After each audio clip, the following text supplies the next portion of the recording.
Availability of time and land to define their future.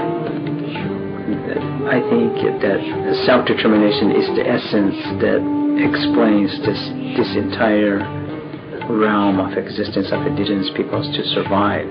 Self-determination would be defining their right to define themselves culturally or economically, politically within wherever their homeland is.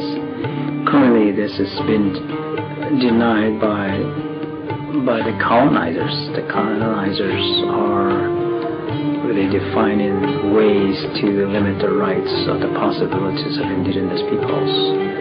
And so within the document of the United Nations declarations, the right to self-determination is really the crux of the whole document.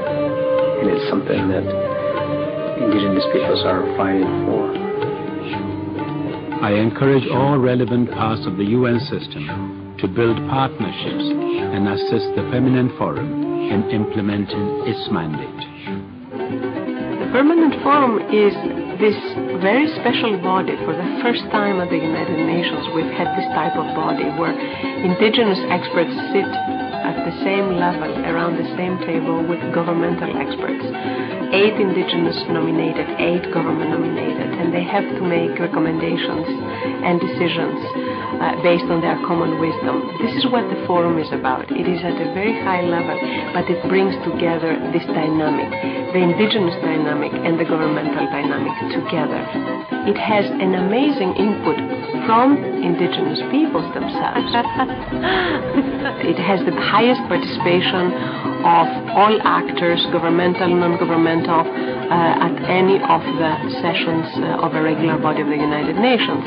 It is a catalytic nodal point, the Permanent Forum, that meets every year to catalyze action during the session, during the year, and much beyond. I am mindful of the prominent role that indigenous peoples themselves play in this Permanent Forum, which puts them at the forefront in representing their own interests, articulating their concerns, and proposing solutions to resolve them.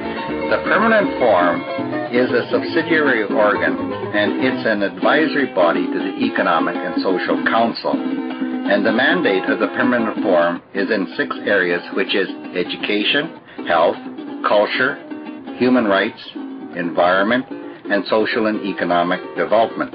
So those 6 areas are the areas in which the Permanent Forum, as an advisory body of the United Nations, should advise ECOSOC how to deal with indigenous issues in these particular areas of concern. Its work is to be done in 3 major ways. One is to give recommendations to the UN system.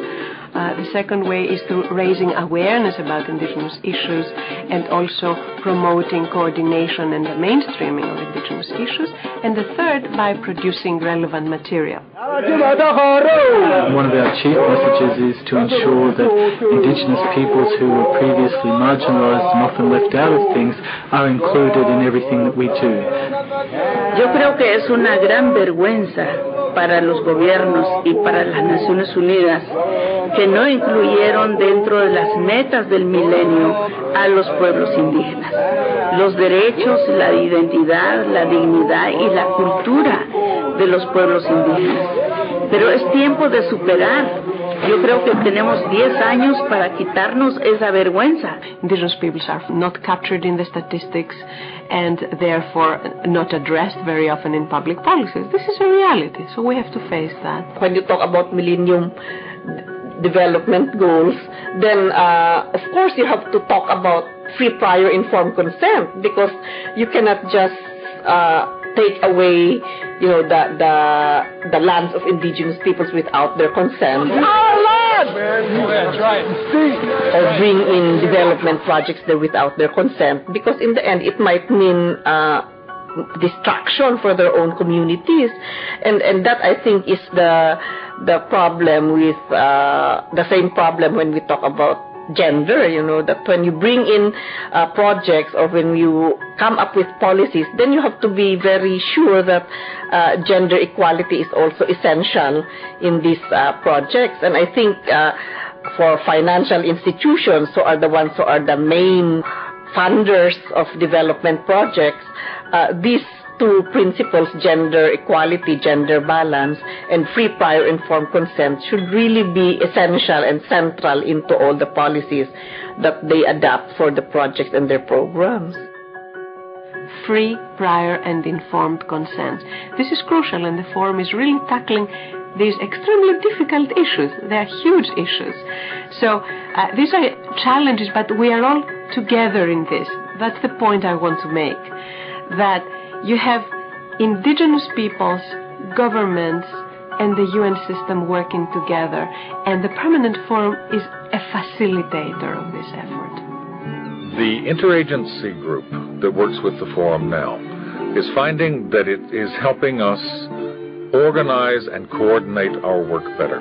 We are finding, and the papers submitted to the forum this year by the different agencies show this very clearly, that there's a tremendous amount of attention to indigenous peoples going on out in the regions.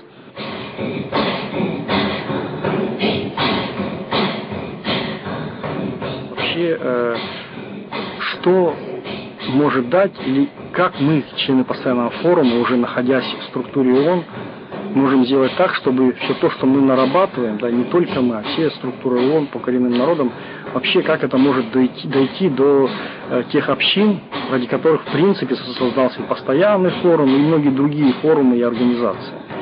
К сожалению, на сегодня я могу это сказать, да, что выработано очень много разных документов, талмудов, которые очень важны и нужны.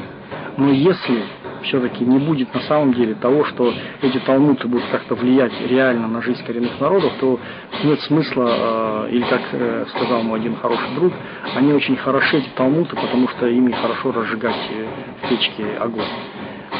И поэтому как раз очень важно, чтобы это вот было, чтобы мы могли нашу работу, чтобы она стала реальной для коренных народов. И один из механизмов, чтобы это было, мне кажется, очень важно, чтобы мы, принимая решения, добивались его исполнения. Intentó de que este foro fuera un espacio de solución de conflictos que también pudiera intervenir en aspectos de conflicto entre pueblos indígenas y estados, pero lamentablemente su mandato fue limitado. Sin embargo, creo que es muy importante fortalecerlo y que realmente los gobiernos, las organizaciones